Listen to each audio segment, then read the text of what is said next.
मौसम विभाग वालों कान खोल के सुन लो। बाकी ये लोग अभी कहाँ जा रहे हैं? इवनिंग वॉक पे। बाकी संध्या, अनीता और लली जा रही है और साथ में शेरू भी जा रहा है। तो माँ जी वो पराल उस वाले घर में रख रही है। वाह वाह, प्रणाम। कुल मिला के बात है कि 11वीं में जाने के बाद अनीता थोड़ा टेंशन में आने लग गई है, लेकिन अफसोस कि धीरे धीरे इस कलयुग में ये पक्षी भी लुप्त की कगार पर जा रही है। माँ भी आ गई है घास लेके।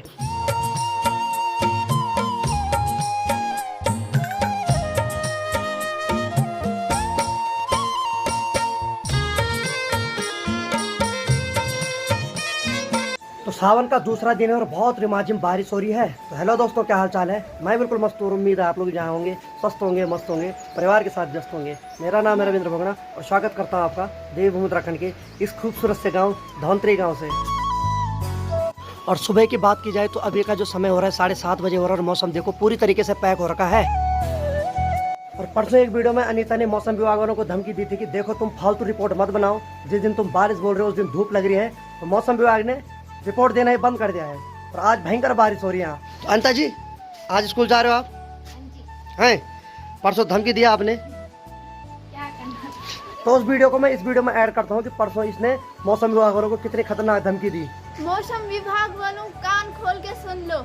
हमारे स्कूल का लॉस हो रहा है और जून तो चले गया, जुलाई भी जाने वाला है। झूठी रिपोर्ट मत दो, ठीक है? बोले कान खोल के। और सामने बात की जाए तो जो डस्टबिन है वो छत के पानी से पूरी तरीके से भर गया है। और सामने गांव के रास्ते में देखो आप कैसे बच्चे छाता लेकर अभी इस बारिश में स्कूल जा रहे हैं।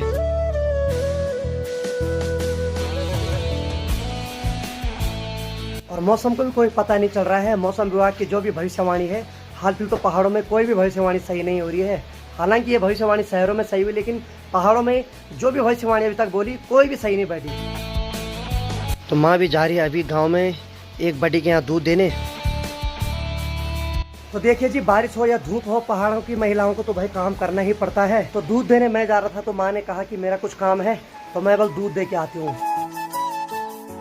तो समय अभी लगभग 9:30 बजे और बाहर ऐसा लग रहा है जैसे कि शाम होने वाली है और बिल्कुल भी चहल पहल नहीं है, क्योंकि सब लोग अपने घर में बैठ रखे हैं। और ऐसे में दिक्कत उनके लिए ज्यादा हो जाती है जिन्होंने अपने घर में पशु पाल रखे हैं, क्योंकि उनको तो घास के लिए जाना ही पड़ता है। और सामने देखो कोनगढ़ की पहाड़ी के ऊपर कितना ज्यादा कोहरा आ गया है।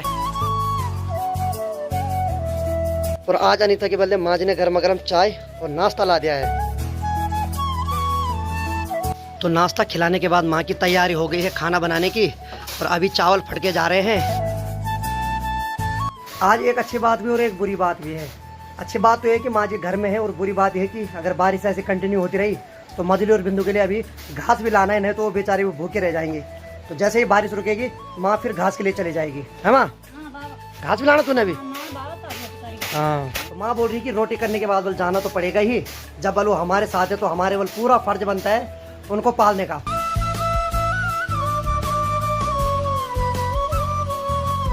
हमें अभी 11 बज रही है और माँ जी यहाँ से जा रही है भेटियारा गांव, जो कि 2-3 किलोमीटर आगे है, और वहाँ से पराल लेके आएगी। पराल उसको बोलते हैं, जैसे धान पक जाता है तो धान को हटा देते हैं, उसका जो पीछे का हिस्सा बचता है उसको पराल बोलते हैं। बाकी भाई बारिश के बाद कुछ ऐसा माहौल बन जाता है गौशाला का, चारों तरफ कीचड़ ही कीचड़।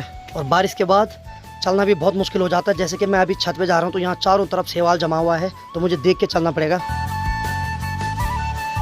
सुबह तक तो नदी नहीं आ रही थी, तो जैसे कि बोलते हैं कि सावन की गाढ़ बड़ी खतरनाक होती है, यानी कि जो सावन के महीने में नदी आती है उसका पता नहीं चलता कब आए। सुबह तक नदी एकदम शांत थी, लेकिन मैं अभी देख रहा हूँ तो मिट्टी मिली आ गई, न जाने कितने लोगों के खेत को बहा के अपने साथ आ गई। तो ये देखिए नदी कितने विकराल रूप में आ चुकी है। सुबह तक तो पानी एकदम साफ था, लेकिन अभी बिल्कुल लाल मिट्टी वाला पानी आ गया।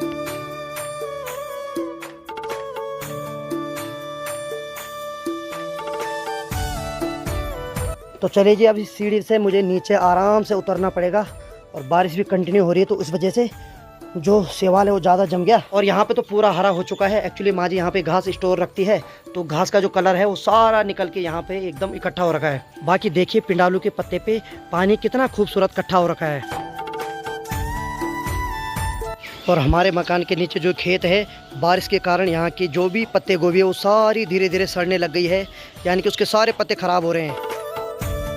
जैसे कि मैं बोलता हूँ बारिश भी जरूरी है और धूप भी जरूरी है, लेकिन हद से ज़्यादा अगर कोई भी चीज़ हो जाती है तो वो भी घातक रहती है। जहाँ सूखते हुए पेड़ को अगर बारिश मिल जाए तो वही पेड़ हरा हो जाता है, और वहीं अगर कंटिन्यू बारिश हो जाए तो वहीं उस पेड़ की जड़ टूट जाती है। तो अभी दिन की 1 बज रही है और अब जाके थोड़ा बारिश कंट्रोल हुई है।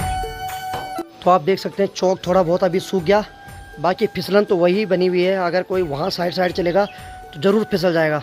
और सामने नानी का गांव देख सकते हैं, बिल्कुल भी नहीं दिखाई दे रहा है, कोहरे के पीछे छुप गया एकदम। और इधर की बात की जाए तो अपना शेरों महाराज आराम कर रहा है। और इस बारिश में मैं भी क्या कर सकता था, मैं भी जैसे अंदर एडिटिंग कर रहा था तब तक नींद आ गई एकदम। और इतना ठंडा हो रहा है कि मुझे रजाई निकाल के सोना पड़ा। हालांकि शहरों में लोग एसी में सो रहे हैं, लेकिन अभी भी हम पहाड़ों में रजाई निकाल के सो रहे हैं। वाह वाह वाह, प्रणाम प्रणाम। कैसी रही आज पढ़ाई? है तो चलिए जी, फाइनली अनीता भी आ गई। तो जो हमने मार्केट में दूध लगा रखा है तो उनके यहाँ से ये खाली बोतल भी लेके आ गई। एक बोतल भरी भी लाती स्प्राइट की। और बाकी देखिए जी, पहाड़ों के मौसम की बोलते हैं ना, कोई गारंटी नहीं, और बात बिल्कुल सच साबित हो रही है। देखिए किस प्रकार से धूप फिर से निखर के आ गई। अभी तो धूप को देखने का मन कर रहा है, लेकिन जब 2 दिन तक धूप तगड़ी लग रही थी उस टाइम कर रहा था मन की भाई साहब बारिश ही लगे, बढ़िया है। तो अपनी अपनी जगह हर चीज़ का महत्व है। तो बाकी अभी अनीता स्कूल से आने के बाद बता रही है कि इनको बल किताब भी मिल चुकी है। तो देखिए जी, आज के ज़माने में कितना अच्छा है, सारी किताब स्कूल से मिल जाती है। और एक हमारा ज़माना था जब सारी किताबें मार्केट से लानी पड़ती थी और उतने पैसे भी नहीं हुआ करते थे, लेकिन फिर भी ला ही देते थे क्योंकि पिताजी का पूरा सपोर्ट था। तो अनीता एकदम अचंभ हो गई है और बोल रही है कि हर सब्जेक्ट केवल 2-2 किताब है, जैसे कि भौतिक विज्ञान भाग 1 और भाग 2, और ऐसी इंग्लिश की भी 2 है और हिंदी की भी 2 किताबें हैं। तो कुल मिला के बात है कि 11वीं में जाने के बाद अनीता थोड़ा टेंशन में आने लग गई है। तो एक्चुअली 10वीं में इतनी किताबें नहीं हुआ करती थी, लेकिन जैसे ही 11वीं में गई तो अब ये सोच रही कि जब 11वीं में इतनी किताबें तो इसका मतलब 12वीं में ज़्यादा होगी, बीए या बीएससी में डबल होगी। तो कुल मिला के बात ये कि जैसे जैसे इंसान एक एक सीढ़ी आगे बढ़ता है तो उसके कंधे पे जिम्मेदारियाँ और बढ़ने लगती है। तो किताब लेने के बाद अनीता ने बोला कि अभी बल मैंने कॉपी भी लेनी है। तो मैंने सोचा कि कॉपी भी इनको स्कूल से मिलेगी। तो बोल रही कि नहीं नहीं, हर चीज़ बल फ्री में थोड़ी मिलेगी। मैंने मजा आ गया, मैंने कहा स्कूल से मिल रही कॉपी? तो ये बोल रही हाँ, हर चीज़ नहीं मिलेगी फ्री में। तो कुल मिला के बात है कि अच्छी बात है भाई, किताब तो मिल गई कम से कम स्कूल से, बाकी कॉपियाँ तो हम एफर्ट कर ही लेंगे। क्यों? बहुत सारी कॉपियाँ लाना है, यानी कि किताब कम और कॉपी डबल रहेगी।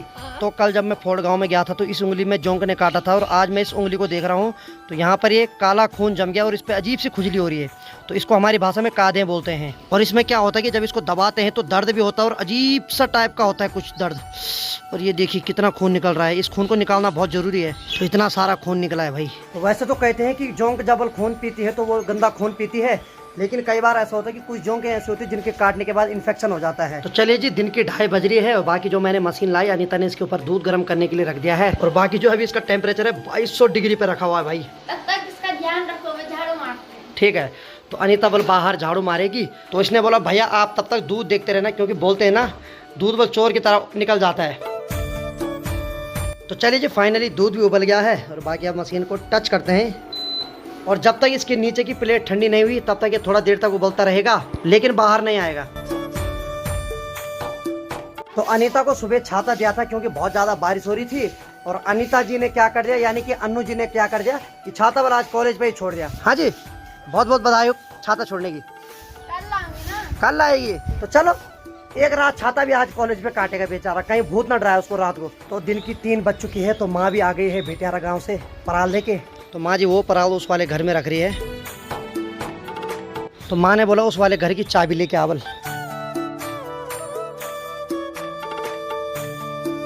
तो माँ ने इतना बड़ा भारा पैदल लाया, और वो भी लाया भेटियारा गांव से, जो कि 3-4 किलोमीटर दूर है। तो सारा पराल हमने अंदर स्टोर कर दिया है और बाकी अब खाने की तैयारी करते हैं। तो दिन की 3:30 बज चुके और अब हम खाना खाने की तैयारी कर रहे हैं। और आज माँ जी रख रही है खाना, और आज खाने में बने हैं घर के चावल और मणझोली। मणझोली उसको बोलते हैं, यानी कि जो चावल से निकला हुआ पानी होता है जिसको हम मांड बोलते हैं, और उसमें दही मिला के ये मणझोली तैयार होती है। तो चलिए जी, आज दिन का खाना भी हो गया है, और आज हालांकि खाना 3:30 बजे हुआ। वैसे हमारा नॉर्मली 12 बजे तक खाना हो जाता था, लेकिन कई बार काम पड़ जाता है। और आज जो हमने खाने में बना रखा था लाल चावल था। तो किसी ने कमेंट भी किया था कि आपके यहाँ लाल चावल को क्या बोलते हैं। तो देखिए जी, हमारे यहाँ लाल चावल को जो हम लोकल भाषा में बोलते हैं वो बोलते हैं जोंगिया नाज। तो जोंगिया उसके लिए इसलिए बोला जाता है क्योंकि उस पर एक पीछे से एक बारीक सा कीस होता है और वो बहुत ज़्यादा चुभता है। तो खाना खाने के बाद माँ की तैयारी हो गई है घास के लिए जाने के लिए, और माँ ने अपनी कंडी रख दी है पीठ पे, और बाकी ताई जी से कर रही है बात थोड़ा रास्ते में। तो कुल मिलाकर बात यह है कि मेरी माँ को बिल्कुल आराम नहीं है। पहले यहाँ से 3-4 किलोमीटर दूर वहाँ से पराल लेके आई, फिर खाना खाया और फिर चले गई घास के लिए। तो मधुली और बिंदु को बाहर निकालने के बाद यहाँ पर आग जला दी गई है और उसके ऊपर गोबर भी रख दिया ताकि जो धुआं है इससे इनको जंगली मक्खियाँ ना काटे। तो चले जी, माँ भी आ गए हैं घास लेके। तो चले जी, शाम की 5:45 बज चुकी है और बाकी ये लोग अभी कहाँ जा रहे हैं इवनिंग वॉक पे? अच्छा, तो इसका व्रत है, व्रत में नहीं जाया जाता है। चलो ठीक है। और बाकी संध्या, अनीता और लली जा रही है और साथ में शेरू भी जा रहा है। चलो ठीक है, जल्दी आना है।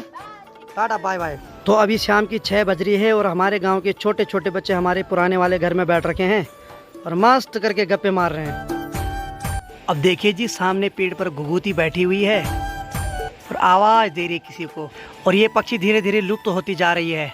और घुघुती हमारे उत्तराखंड की भी शान कहलाई जाती है और ये ऐसी पक्षी है जिसपे बहुत सारे गाने भी बन रखे हैं। और जब कोई लड़की अपने मायके से ससुराल चली जाती है तो उसके बाद वो लड़की घुघुती को बोलती है कि घुघुती मेरे घर जा और मेरी माँ को बोल कि मैं बिल्कुल स्वस्थ हूँ, राजी खुशी हूँ अपने घर में। लेकिन अफसोस कि धीरे धीरे इस कलयुग में ये पक्षी भी लुप्त की कगार पर जा रही है। तो शाम की 6:30 बज चुकी है और माँ भी आ गई है घास लेके और शेर वहाँ फर्स्ट क्लास सो रखा है कि माँ?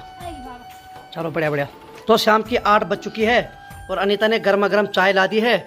और बाकी आज सबसे बुरी घटना यह है कि हमारे गांव में लाइट चले गई है क्योंकि वहाँ खंबा टूट गया एक जगह। लाइट तो है ही नहीं, अब अंधेरे में ब्लॉगिंग करनी पड़ रही, तो बस थोड़ा मोबाइल का फ्लैश है उसी से काम चल रहा है। और बाकी माँ जी यहाँ पर बैठ रखी है और माँ जी पियो चाय। तो चलिए गर्मा गर्म चाय का मजा लेते हैं अब। तो देखिए जी, रात की 9 बज रही है और कुछ इस प्रकार का माहौल अभी गाँव का। बाकी जहाँ जहाँ लाइट दिखाई दे रही है तो वो सारी स्ट्रीट लाइट है। और हमारे लिए एक प्लस पॉइंट की बात यह है कि हमारे घर के सामने पे भी एक स्ट्रीट लाइट लगी हुई है, जिसकी वजह से हमारे यहाँ किचन में भी थोड़ा बहुत उजाला हो रहा है। और बाकी अनीता ने खाने की तैयारी कर दी है। तो आज का जो ब्लॉग है लगभग मोबाइल के फ्लैश के द्वारा ही बनाना पड़ रहा है मेरे को अभी। तो आज के रात के खाने में हरी सब्जी बना रखी है। तो चले जी, गर्मा गर्म रात को हरी सब्जी का मजा लेते हैं और उसके साथ रोटी खाते हैं। और अक्सर मुझे कमेंट आते रहते हैं कि आप रात भी और दिन में भी चावल ही खाते हो। तो आज तुम्हारे भाई ने आपके कमेंट को गौर किया तो रात को बिल्कुल रोटी और सब्जी खाई जा रही है।